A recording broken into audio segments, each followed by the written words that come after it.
Hey, what's going on, guys? Today we are talking about five fun, potentially evil character builds. This is a follow up video to the How to Play an Evil PC, so if you haven't seen that, make sure to check it out.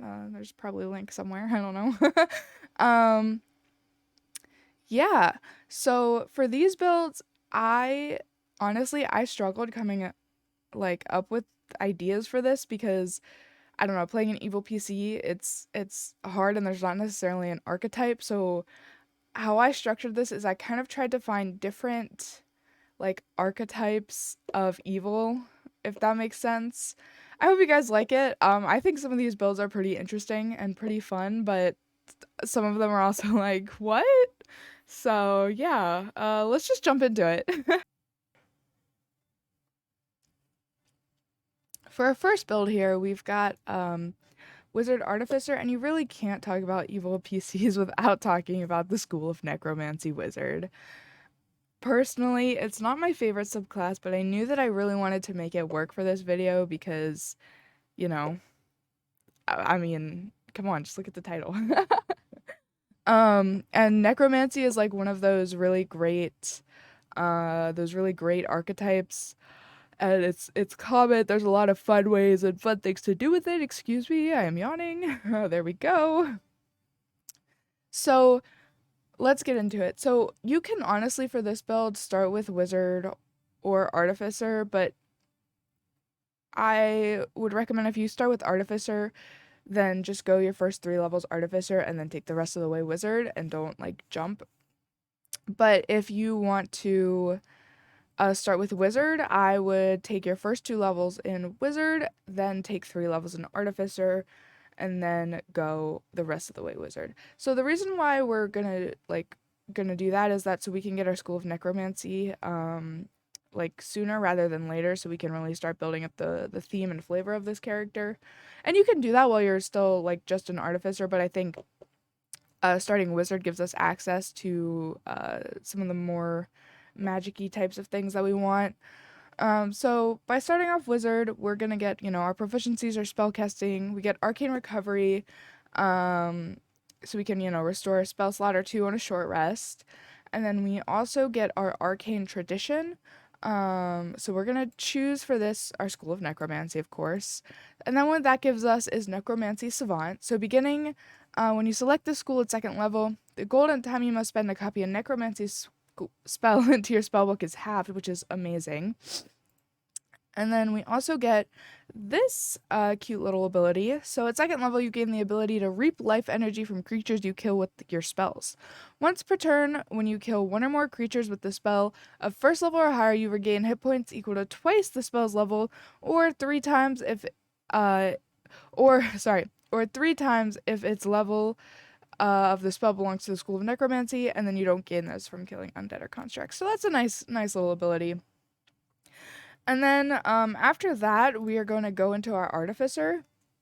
So we're going to get a D8 hit die for 3 levels, which is nice. So we're going to get a little bit of a hit point boost. We're going to get our Magical Tinkering, our Spellcasting, our Infuse items, which is great. And then for our Specialist, I chose Armorer here. Yes, I know you guys know that I really like the Armorer, but the reason I went with Armorer is because for this build, I kind of picture someone that's aspiring, to be like an undead master of all, necromancer. And when you have the armor model, well, your flesh can be rotting and decaying away, but then you can still look like spick and span and all evil Sneevil, right? Even if your body is falling apart because you're it's like Iron Man. And I think that's really cool. And since we're only taking 3 levels, we're still gonna get all the way to our 9th level spells and get to choose our 9th level spells. And I don't know, I really like this concept. I think it's fun. If you have a corpse that's walking around but they're being held together by their magical armor that they build, I think that's really fun. It gives a little bit more flavor and kind of love into this character rather than just being undead creepy, but you can totally do that too. This, like I said, these are all just ideas and suggestions. You don't have to take any of these. Do what's fun for you. You know, I'm just here to maybe help inspire you with a fun character build, or find something that you might enjoy playing. So we also get the right tool for the job, tools of the trade. We get our armor or spells. Um, and so we're only gonna get our third level spells, but it's nice because at least we'll get Magic Missile and Thunder Wave for free, so that's nice. And then for our armor model, I went with Infiltrator just because I think it makes more sense. We're not really gonna be up in the fray, of battle like that. So I think Infiltrator makes more sense. It makes us more sneaky, compared to the Guardian, which is more like pop pop in your face. So, and then for the armor spells, you can really took anything. I took Spare the Dying because that's a necromancy cantrip that as a wizard we're not gonna have access to. So I thought that was a good one, so I just want to mention that. And then so for the wizard, then we're gonna take our other levels in wizard. So we're gonna get ability score improvement, third level spells, fourth level spells, and then at sixth level we're gonna get undead thralls. So basically at sixth level, you add the animate dead spell to your spell book if it's not already there. And when you cast animate dead, you can target one additional corpse or pile of bones, creating another zombie or skeleton as appropriate. And whenever you create an undead using a necromancy spell, it has additional benefits, which is really cool. So the hit point maximum is increased by an amount equal to your wizard level. That's not a lot, but it's a nice little hit point buff. The creature adds your proficiency bonus to its weapon damage rolls, and that's also really nice. So personally, I wanted to talk about the spells for the necromancy wizard. So this is here. Actually, first we're going to go to description because there's a background that I would really suggest for this. And that is the Witherbloom student from Strixhaven's Guide. I know you might not be able to take this, but if you're allowed and you talk to your DM and you're like, hey, I'm a wizard, I study, or maybe you even like went to school at one point and you want to take this background, talk to your DM. They might be totally cool with it. Because this background is super helpful because it gives us spells along the way that are added to our spell list that we might not normally get. So, and we are also going to get a first level spell from either the druid or the wizard spell list. Yes, we have access to the wizard spell list, but since we have, access as well now to the druid spell list, there's a lot of cool spells that we can take. And if you want a healing spell as a wizard, this is a great way to get that. You could get something, like healing word or cure wounds. So I would highly recommend this background. And I did actually forget that you can get the Spare the Dying cantrip here. So you could take another cantrip if you wanted from our Artificer levels. But you could also choose Chill Touch or Druidcraft. I would definitely recommend, if you don't have Spare the Dying, get that.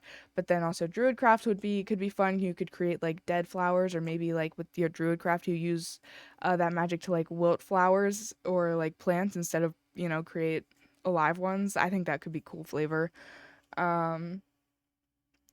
So that's why I really recommend this, because there are some spells that I really think are amazing, like that are also necromancy spells. Okay, they're necromancy spells, which is why I really recommend this background, because you get access to Revivify as a freaking wizard, and you are also gonna get Inflict Wounds, which is amazing. I think you do also get Wither and Bloom, but you already have Wither and Bloom as a wizard, and I think it's really great. Because, well, Inflict Wounds is a powerful damaging spell, and yes, it's touch, which does stink, but overall, it's still really nice because it's a great spell, and if you're ever in, a close quarter scenario, it's awesome. And then, Revivify, obviously. So I think, it helps make us feel even more necromancy, and get some spells we wouldn't otherwise have access to, which normally we don't talk about backgrounds, but I think for this build it's kind of a really really good one to bring up and mention. So yeah, and like I said, unless you guys really want me to go up to level 20, comment down below if you do. We're gonna just be going up to level 12 with these builds, because it's a little bit easier to talk about. And the nice thing is our main stat is going to be intelligence. You want to get that intelligence all the way up to level 20. So I think another good feat maybe, would be shadow touched if you want. I think that one makes sense. There's a lot of great half feats to get your intelligence up there, or just you know, any other feat that you would think, like Warcaster, obviously always amazing. And yeah, I think for this build that's it. For the rest of the build, like I think I said this earlier, but just go all the way up with Wizard from this. So it's a pretty simple build. I know we usually do a little more wacky stuff, but this one's simple.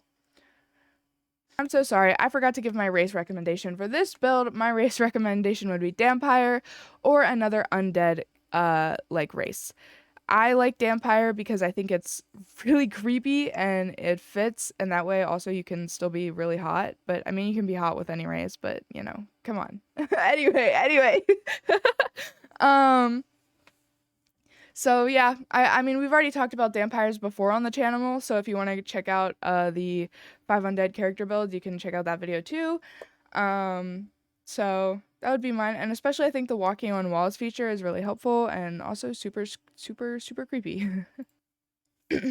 So here we have our next build. Yeah, it's a little bit unorthodox, I know, as we like to do on this channel, of course, but I think this is such a cool build.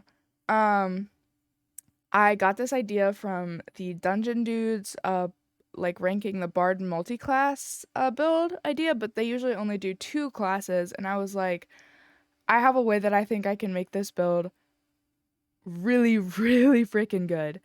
And I really like the idea of a Bard and Paladin, so I was like, okay, well, bards usually, they don't really want to use their strength, even if you're using it to attack, so you're probably going to play a dex-based paladin, but you still need a 13 in strength.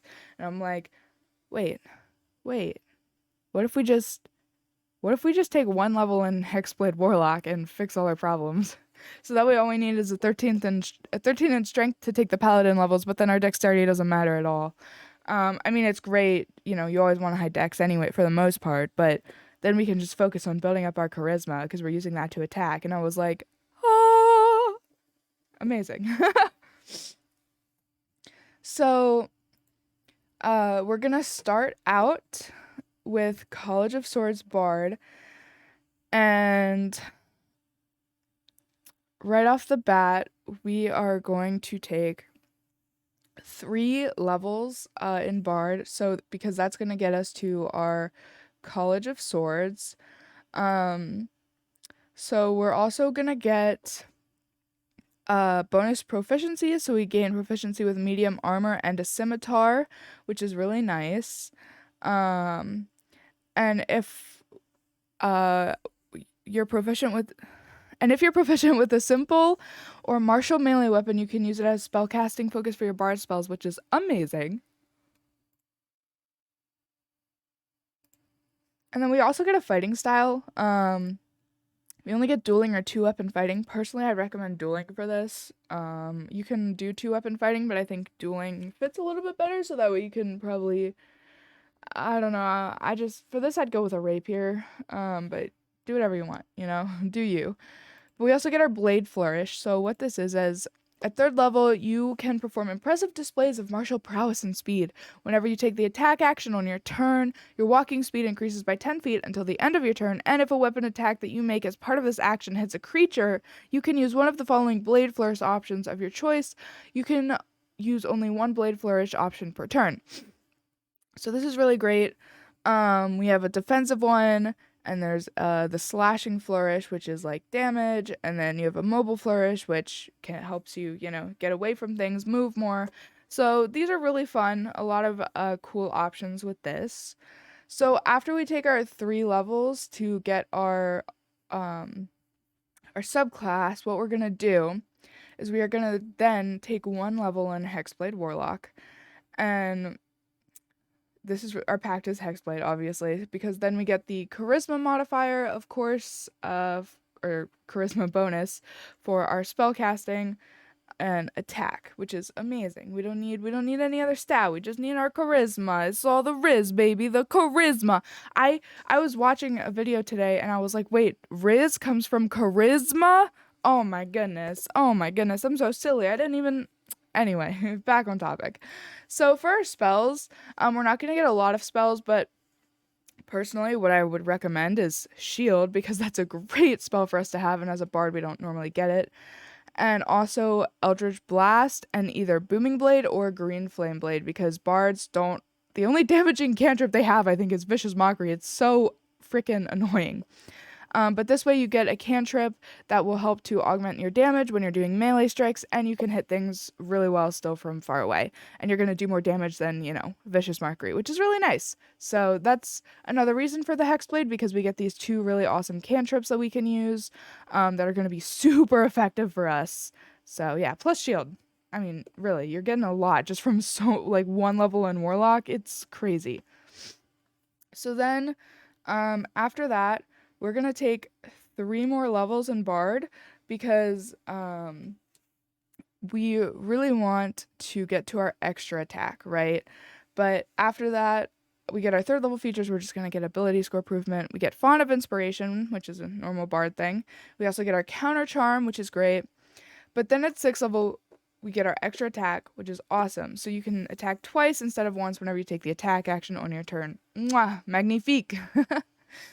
um, so then, after we get to 6 levels in Bard, what we're gonna do now is go to Paladin. And this is where you want to make sure at this point you have a 13 in your strength at least, and your charisma, well, it's gonna be out your booty. So, we're gonna take our 1st level, which is gonna get us, all of the normal paladin things, lay on hands, divine sense, yada yada, cool beans. But then at our 2nd level, we get what we really want, but we're also gonna get a fighting style on top of that. So I think you can really go with anything here that will fit what you're doing. I think defense is great. It's gonna boost your armor class. Blind fighting is also cool. Maybe if you want more magic, blessed warrior. Probably wouldn't recommend great fighting though, but it gives us way more options than the 2 we had before, and fighting styles are also helpful, so that's great. And then we're going to get spell casting, which is nice, but then the big thing we're after here is going to be Divine Smite. So starting at 2nd level, when you hit a creature with a melee attack, you can expend 1 spell slot to deal radiant damage to the target in addition to the weapons damage, which is, it's awesome. I mean, if any of us have played D&D before, we all know how, cracked Divine Smite is. It's epic. So we're gonna get that. And the nice thing is, since we're mostly a spellcaster, at this point we are I can math. 6 plus 1 plus 2. We're at character level 9, right? And we're dealing with a half caster, and we have an extra spell slot from our Warlock Pact at 1st level. So we're gonna have a crap ton of spell slots. And we're gonna be able to smite the crap out of things. And I know we did a similar build with Sorcerer before, but I think this build in particular works even better because we don't have to take as many levels in Paladin, and we can mostly focus on being a bard and doing our bard things because of the College of Swords school. And College of Swords usually isn't the best, but I think in this case, it gives us a lot of versatility. We get a lot of control spells that are going to help us, and it's really good. I think it's a really good combo, and it seems super fun to play. Also, for our 1 paladin spell, personally, I would recommend Compelled Duel because you don't get it as a bard or a warlock, and it's a really great spell, especially if we are, all about that dueling. So yeah, super underrated spell in my opinion. But after that, we are gonna take our last 2 or 3 levels. Our last 3 levels in Bard. So we're gonna get our ability score improvement at 8th level, and then we are gonna get a lot of spells. So we're gonna get up to 5th level spell slots just with our Bard levels, and that is awesome. We are only at 12th level, and we're dishing out 5th level smites. How cool is that? You know what I mean? That's bada bing bada boom, you're dead. You're just dead. So, yeah. And plus, you can also use your spell slots for a really, quite a lot of things. I was just playing around, I chose some spells here, but you can really choose anything you want, anything that fits your character. Yeah, they're super awesome. And for going up to level 20 in this build, what I would recommend is going just the rest of the way Bard. Or if you really want, maybe go one more level in Paladin so you can get your subclass features. Or another option would be to go two more levels in Warlock, stay at level 2 in Paladin, and then go the rest of the way Bard. These are just suggestions, but do what you want. I probably, I don't know, this is hard. I might go one more level in Warlock and then one more level in Paladin, because that way, if I go the Warlock level, I get invocations, right? So then we can get Agonizing Blast and one other fun one, and then we can get our subclass, and then just go all the way the rest of the way Bard. But I don't know. Do what you want. I think it's a pretty fun build. It's a very Gish build. This is our Gish build. We love Gish here. Oh, also, before I forget, again, race recommendation, Hexblood, I think it fits. Um, or just any like other kind of very charming race. Maybe like changelings would work really well for this. It doesn't have to be Fae based, but I think a lot of the charming races just tend to lean towards the Fae-ish side anyway, you know.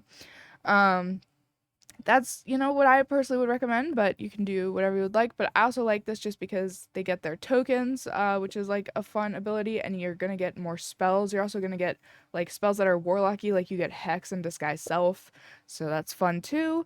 So yeah. So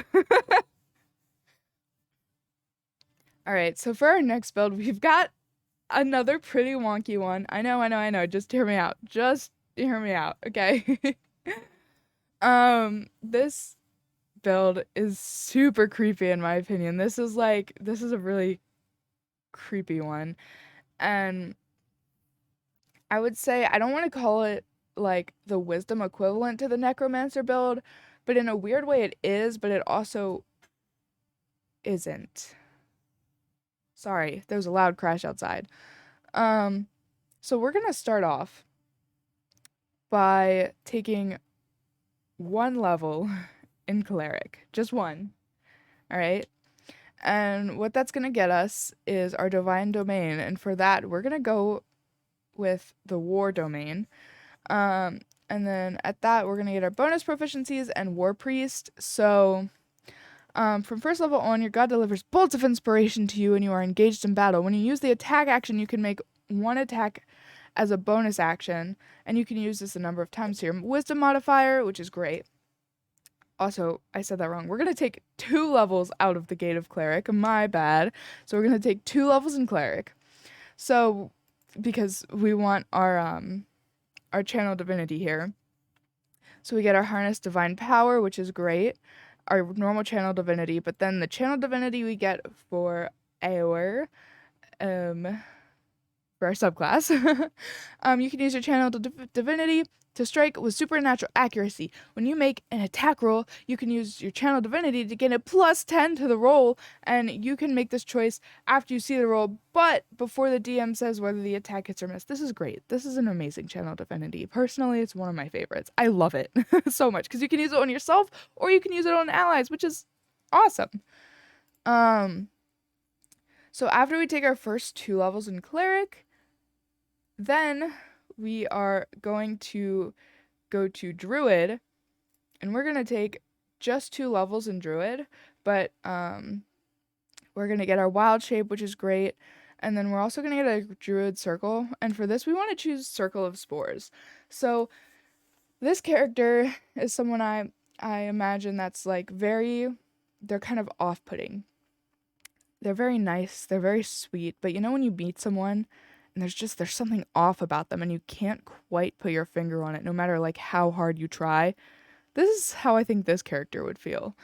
And maybe they're just like, as they're continuing their adventure, like things start maybe growing on them a little bit, like maybe, like they've got some mushrooms that kind of grow off their skin, or maybe just like some fungus.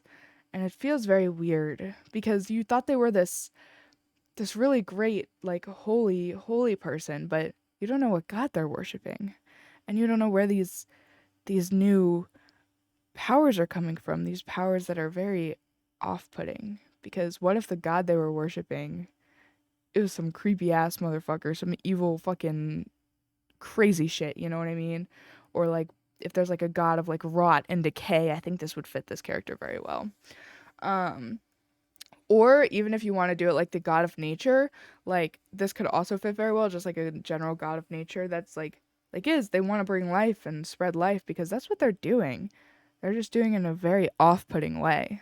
And I know that doesn't make them evil, but I think the best way to try and make this character to make them evil is that sense of off-puttingness, um, or their morals. Again, I know we talked about this in the evil PC video again, but if you have someone that's really creepy and disturbing looking, and then they do creepy and disturbing things, people aren't gonna really want to associate with them, and they might be like, "Whoa, whoa, buddy, you need to calm down."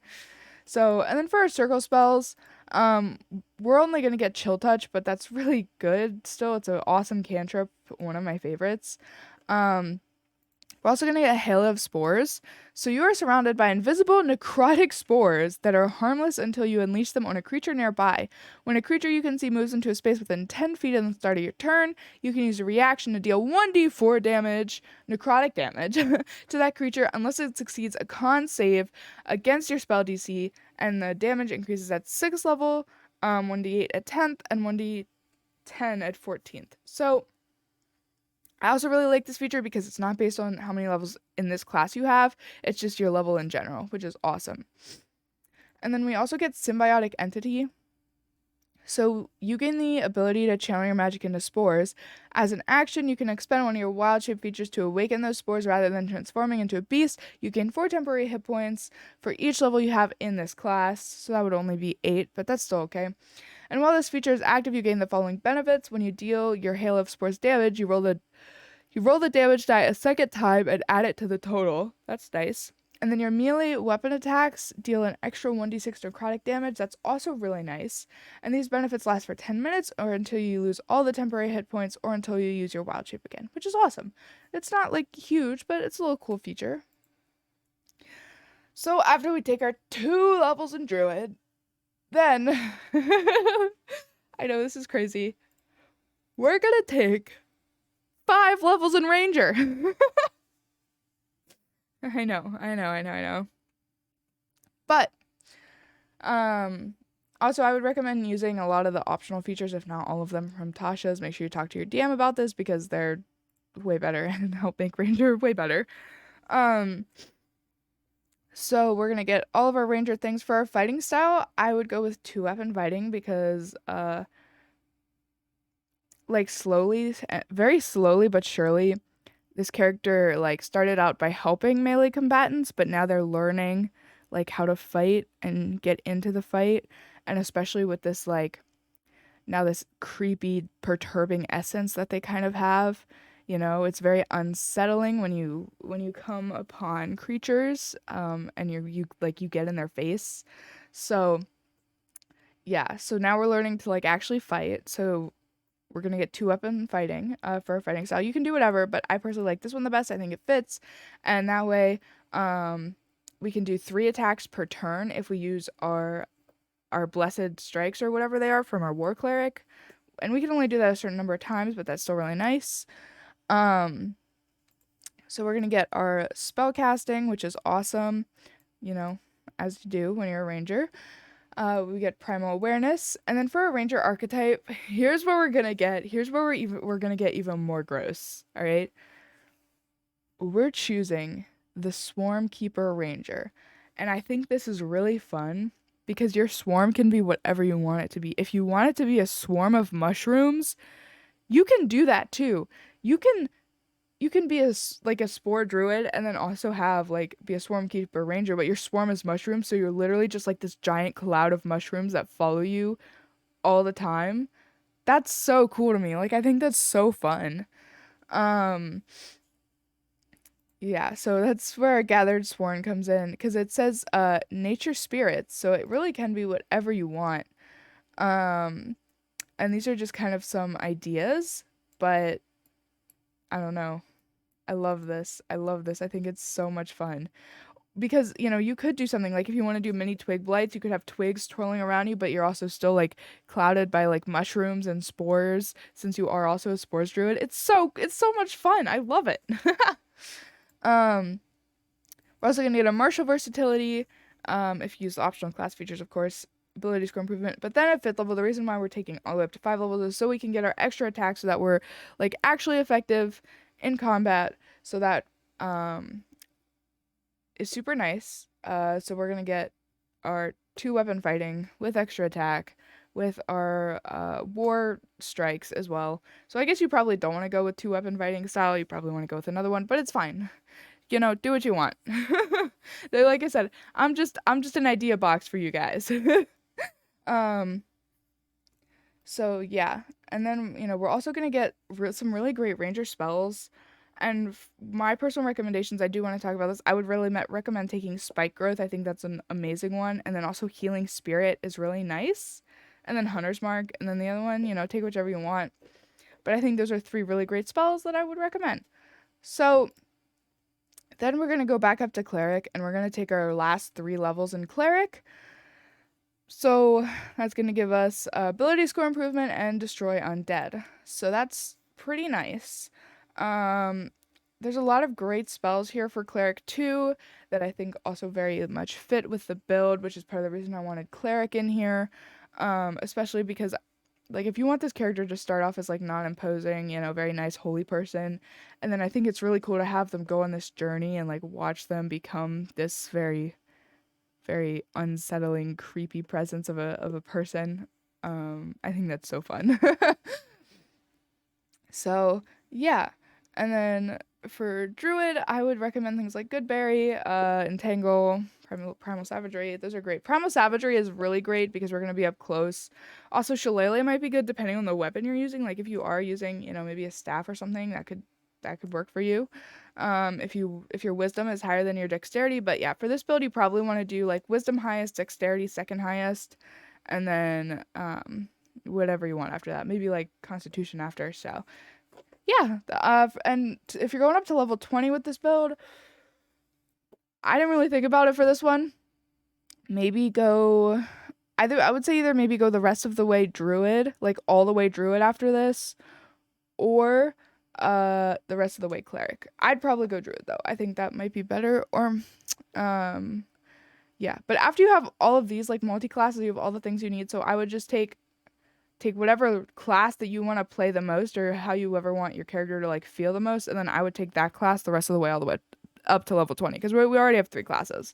So, and then for the race recommendation, I chose the Drow half elf because you really want 2 really high stats for this build, and you can do it if you're using Tasha's because you're gonna get a +4 and any stat you want if you are gonna allow your players to use Tasha's. Ooh, word vomit there, sorry. You're also going to get your Draw Magic, which is nice, a little extra magic, and Fey Ancestry, which is awesome. But honestly, I think any Underdark build works for this. Like, if you want to play, like, a Full Drow, a Smurf Neblin, a Duragar, I think Underdark builds work really well for this character. Or if you want to, like, do maybe a woodland build, like maybe like a wood elf or something, like, oh, you just came out of the woods and look at you being so normal. You're just like a little cute woodland being, and then you like watch them become like this horrid monstrosity. I think that's also really fun. Um so yeah. Okay, so for our next build, we do have another wizardy way build. But we're also gonna be talking about the rogue here. So to start off, we are going to take 3 levels in rogue. Because that's going to get us our roguish archetype, and then we want to be an arcane trickster for this. We're going to get a bunch of stuff that normal rogues do though. Our expertise, sneak attack, which is awesome. So for our expertise, I would probably recommend like maybe like arcana or deception or something that makes you feel evilly. The reason we want the reason we want Arcane Trickster for this is because we are going to take a decent amount of wizard levels, and that way we're still going to get some spell casting, and we're going to get some cool things that we can do that make us feel even more sneaky and evilly, like with our mage hand. So yeah, after we take those first 3 levels in rogue, then what we're going to do is take 2 levels in Wizard, and then we're gonna get our Arcane Tradition.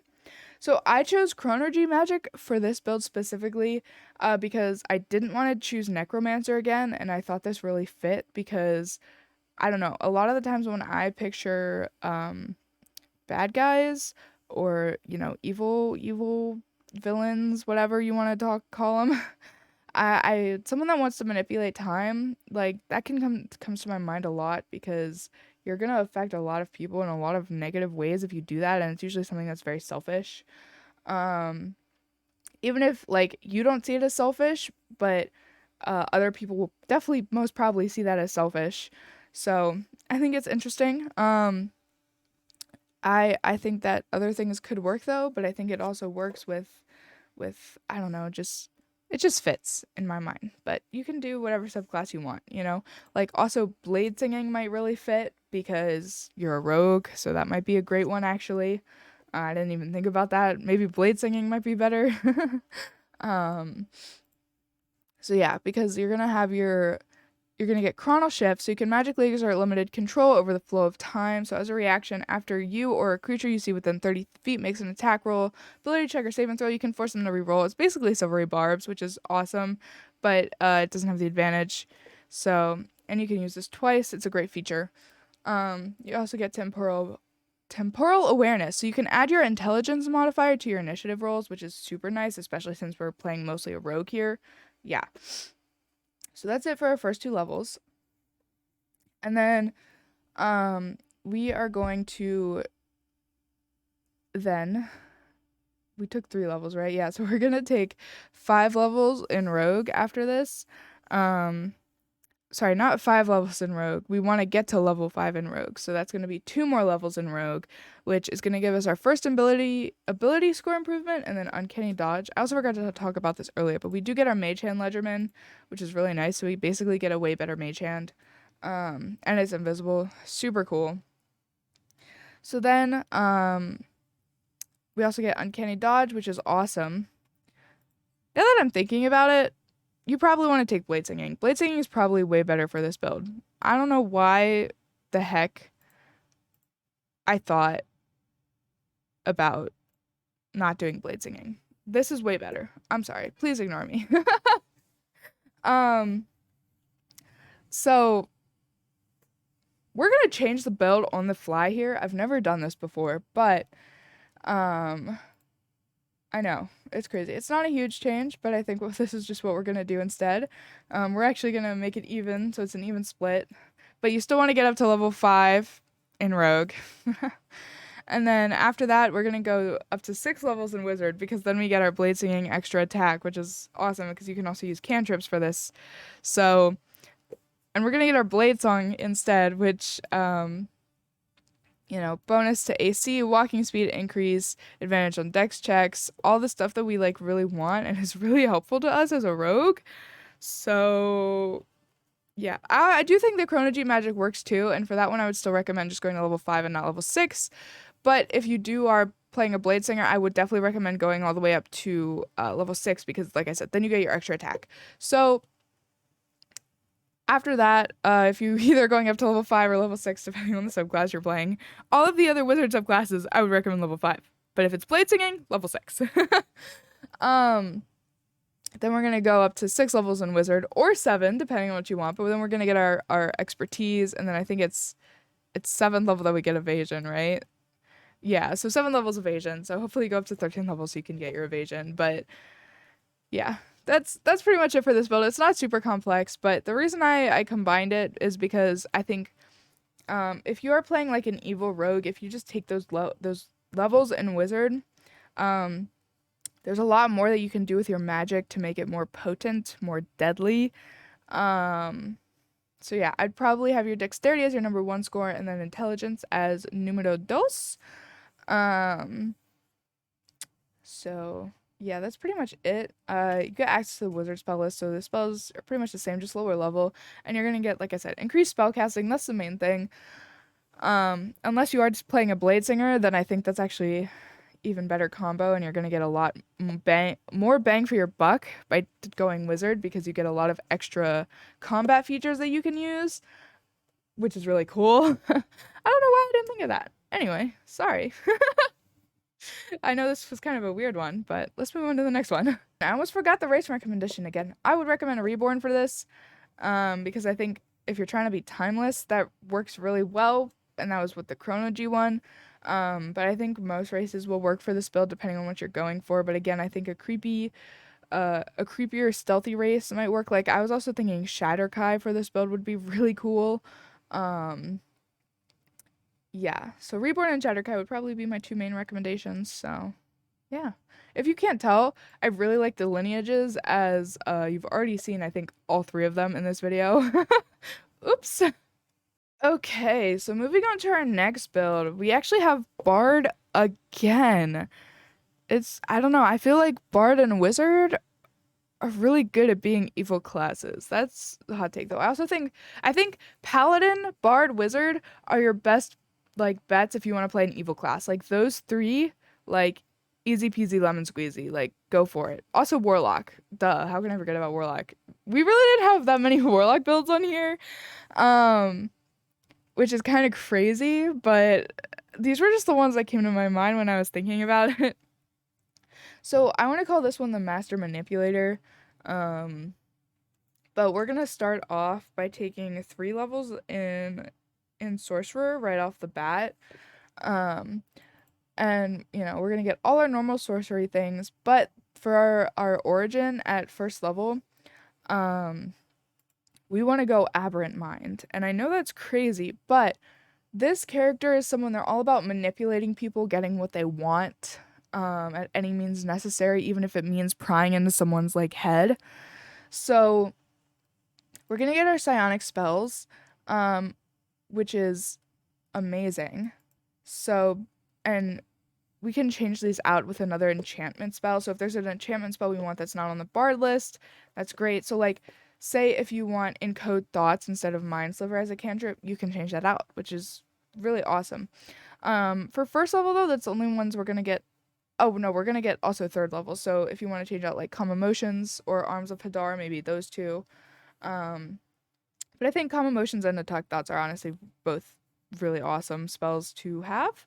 So I think those work. Those fit the flavor of the character, because most of these fit, but the ones that don't fit you can change out, which is awesome.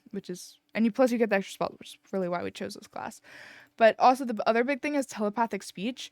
So you can form a telepathic connection between your mind and the mind of another. So as a bonus action, choose one creature you can see within 30 feet. You and the chosen creature can speak telepathically with each other while the two of you are in the same number of miles of each other, equal to your charisma modifier. And to understand each other, you must speak mentally in a language the other knows, which makes sense. So it lasts for a number of minutes equal to your sorcerer level, and if it ends early or if you're incapacitated or die, you use this ability to form a connection with a different creature, which is really cool. So we're also going to get our meta magic, and for this, what I would personally recommend is Subtle Spell. That's the big one we really want, because when you're manipulating someone, and if you're being sly and just talking to them, and all of a sudden you cast a subtle spell, they'll never notice. Like a subtle charm person, a subtle compulsion, a subtle whatever it may be. That's really powerful. The other one that might work is Distance Spell, could also be really good, or Twin Spell, I think also. But you could do a Distant Subtle Spell, I think super awesome. And then after we take our first 3 levels in Sorcerer, we're going to go to Bard. We're going to get all our Bard things, Jack of all trades, Song of Rest. But when we go to our Bard college, we're going to want to take the College of Eloquence. I know. So we're going to get our expertise, which is awesome. But we're going to get also Silver Tongue. So you are a master saying the right thing at the right time. When you make a charisma or persuasion or deception check, you can treat the d20 roll of a 9 or lower as a 10, which is amazing, which means we're always going to be like up in it. So if we take Silver Tongue, all right, let's just do this really quick. And let's just say, nope, not performance. I need persuasion. So if we have proficiency in persuasion, but then we also get our expertise, and we can take expertise in persuasion and deception, because we get 2 expertises here. That means no matter what, we're always going to have a 10 plus our proficiency bonus doubled plus our charisma modifier. Always, every roll. That's the minimum. That is the minimum. That is insane. If you're trying to manipulate people, you really can't get any better than that. Yeah, especially let's just say if we're 20, so that means our bonus is +5, and we're at like we have a +3 proficiency bonus, so that's 6 plus 5, so that's 11. So no matter what, we're always going to be getting a 21, like, minimum. 21 is our minimum on persuasion and deception checks. Can you even imagine that? That's insane. So we're also going to get unsettling words. So you can spin words laced with magic that unsettle a creature and cause it to doubt itself. As a bonus action, you can expend one of your bardic inspiration and choose one creature you can see within 60 feet, roll the dice, and the creature must subtract the number rolled from the next saving throw it makes before the end of your next turn. That's awesome. That's a really nice little ability. So we're also going to get Font of Inspiration, Counter Charm, and then at 6th level we get Unfailing Inspiration. So your inspiring words are so persuasive that others feel driven to succeed. When a creature adds one of your bardic inspiration dice to its ability check, attack, roll, saving throw, the creature can keep the bardic inspiration dice, like if the check fails, which is so nice. So it's like, think of it this way: you're not trying to get others to succeed, you're helping them because it's a means to an end for you. You know what I mean? If we're framing this as an evil character. We also get universal speech, so you have gained the ability to make your speech intelligible to any creature. As an action, choose one or more creatures within 60 feet of you, number equal to your charisma modifier. The chosen creature can magically understand you regardless of the language you speak for 1 hour. That's amazing. This is like, this person, they're not the best in battle, but they are outside of combat. If you're playing that type of game, you do not want to fuck with them. They will get you to do whatever they want you to do. So we're also going to get ability score improvement. And the reason we want to go up to all the way to 9th level in Bard is because that's going to get us our 5th level spells, which is really nice. And for Bard, I would focus on your enchantment spells, really, because that's a lot of where we want. That's where that is. So things like Hold Person, Suggestion, Zone of Truth, Fast Friends, Compulsion, Dominate Person, Modify Memory, all of those amazing spells. Because that's what we're really trying to do here. We're trying to control people, manipulate them. That's what we want. That's who we are. We're not a good person by any means. So, yeah, we also get good ones like damaging ones, which we do get from Sorcerer. We're going to get our Dissonant Whispers. And also the nice thing with taking just a couple levels in Sorcerer is, yes, we get a lot of cantrips, but we can also get Shield, which is an amazing spell. We can get Tasha's Mind Whip, which is another amazing enchantment spell that we don't have access to, I believe, as a bard. And then we're also going to get, we get the chance to get a great damaging spell that scales really well, something like Chromatic Orb, which is phenomenal. Or I think there's Chaos Bolt too. Like there's a, like, if you just want a good solid like attack roll damaging spell, which bards don't usually have, you can get that from your sorcerer levels, which is great. So we're also going to get, even more cantrips, which is even better. So yeah, that's pretty much it for this build. For my level 20 recommendation, I would probably go maybe 5.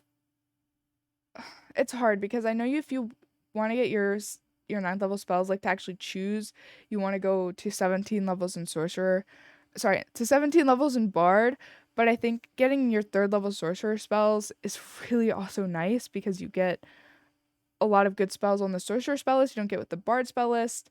So I'd maybe go 5 levels Sorcerer and then 15 levels Bard. Or just go the rest of the way Bard and don't take any more Sorcerer. But the one feat I think you should make sure you take is Metamagic Adept, because you're going to get 2 more ways you can use your Metamagic and 2 more Metamagic points. So even if you're just a 3rd level Sorcerer, you're still going to have 5 Metamagic points, which is amazing. So no matter what, definitely grab that feat. So yeah, and then for the race recommendation for this build, I would go Kalistar, because they're going to have resistance to psychic damage, and this person is dealing a lot in like psychic mind things, so I think it makes sense. You're also gonna get, more telepathic stuff, which is really great. And you have advantage on all wisdom saving throws, which is really nice. So that's super helpful. Um, another build, another race that might work is like the Gith. Because they also have resistance to psychic damage. I think any race that has a strong like mental energy, or if they're very charming, will work. Like I think Fey races might work really well here, as well. So yeah, that's my recommendation for that. Thank you all so much for Thank you all so much for your recent support on all of my YouTube videos. That finishes up our builds here, so make sure to hit that like and subscribe button for more awesome D&D content like this. And if we can get to 15 likes on this video as well, then I will make a video on how I do character creation at my table. I don't know if that's something you guys are interested in, but yeah. Thanks so much. I hope you have an amazing, wonderful day. Bye!